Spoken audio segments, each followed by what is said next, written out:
جو حضور کی سنت کو ہی قطع کرتا ہے اور زبان سے وہ دعویٰ کرے کہ میں عاشق رسول ہوں، تو یہ کس طرح اس کے دعوے کو قبول کیا جائے گا؟ مرزا قتیل دہلی کا بہت بڑا شاعر تھا، اور فارسی اس دور میں قومی زبان تھی، بعد میں ریختی آئی، پھر اردو۔ ایران کا کوئی شخص تھا جس نے مرزا قتیل کے اشعار پڑھے تو بڑا خوش ہوا، دل میں ارماں جاگا کہ میں اس کی زیارت کر کے آؤں کہ وہ بڑا صوفی مزاج کوئی بزرگ ہے، چونکہ شعروں کے اندر جو مضامین تھے وہ صوفیانہ تھے۔ وہ سفر کر کے جب پہنچا، گھر کے دروازے کو دستک دی، انہوں نے کہا کہ مرزا صاحب حمام پہ گئے، تو وہ پیچھے حمام پہ چلا گیا، تو وہ حجام کے سامنے بیٹھ کے اپنی داڑھی کٹوا رہا تھا، منڈوا رہا تھا۔ اس کے ذہن میں کوئی اور نقشہ تھا، کوئی اور تصور تھا۔ جب اس نے اس حال میں دیکھا تو کہنے لگا مرزا یہ کیا کر رہے ہو، داڑھی تراش رہے؟ تو وہ شاعر تھا، اس نے کہا کہ میں داڑھی تراش رہا ہوں، اپنا ہی منہ چھیل رہا ہوں، کسی کا دل تو نہیں تراش رہا۔ تو اس نے کہا کہ یہ تو سمجھتا ہے میں کسی کا دل نہیں تراش رہا، یہ تو حضور کا دل تراش رہا ہے، یہ تو حضور کو تکلیف پہنچا رہا ہے۔ بس بعض کا کوئی ایک جملہ بھی ایسا ہوتا ہے کہ وہ دل پہ اتر جاتا ہے، تو فوراً وہ چیخ مار کے بے ہوش ہو گیا اور گر پڑا، اور جب ہوش آئی تو مرزا قتیل نے کہا تعال اللہ چشمم باز کر دی، مرا با جانے جاں ہم راز کر دی، تو نے تو میری آنکھ کھول دی اور مجھے یار کی چوکھٹ تک پہنچا۔ تو سنت کا اتباع، اور یہ صرف داڑھی میں ہی نہیں ہے، صرف امامے بھی نہیں، یہ لباس کی سنت ہے۔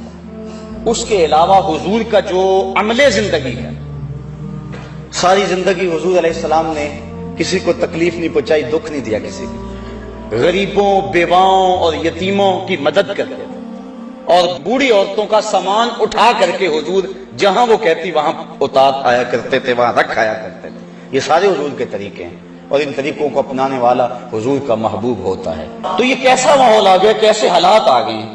لوگ کہتے ہیں کسی کو مسیطڑ کا تانا، وہ فلاں تو مسیطڑ ہو گیا، کسی کو کچھ کہہ دیا، کسی کو کچھ کہہ دیا۔ تو بعض بات ایسا ہوتا ہے کہ کوئی شخص جس نے سنت رسول چہرے پہ رکھی ہے، اس سے کوئی ناسزا کام سرزد ہو جاتا ہے، تو ہمارے معاشرے میں جھٹ جو ہے وہ اس کے اوپر حملہ ہوتا ہے۔ وہ جا رہا تھا نا وہ بندہ سائیکل پہ، تو لمبی لمبی اس کی داڑھی تھی، تو وہ بریک نہ لگی، تو وہ کسی میں سائیکل لگ گیا۔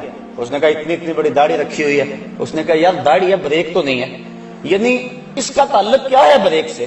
لیکن ہمارے معاشرے کے اندر سنت کو خفیف جانا جاتا ہے، اور جس کے نتیجے میں اللہ تعالیٰ کی طرف سے ہمارے اوپر یہ وبال ہے کہ ہم ہر وقت مشکلات اور دکھوں میں مبتلا ہیں۔ حضور نے فرمایا عرب جب تک امامے کا انتظام رکھیں گے دنیا پہ غالب رہیں گے، اور جب امامہ چھوڑ دیں گے تو ان کا غلبہ دنیا سے ختم ہو جائے گا۔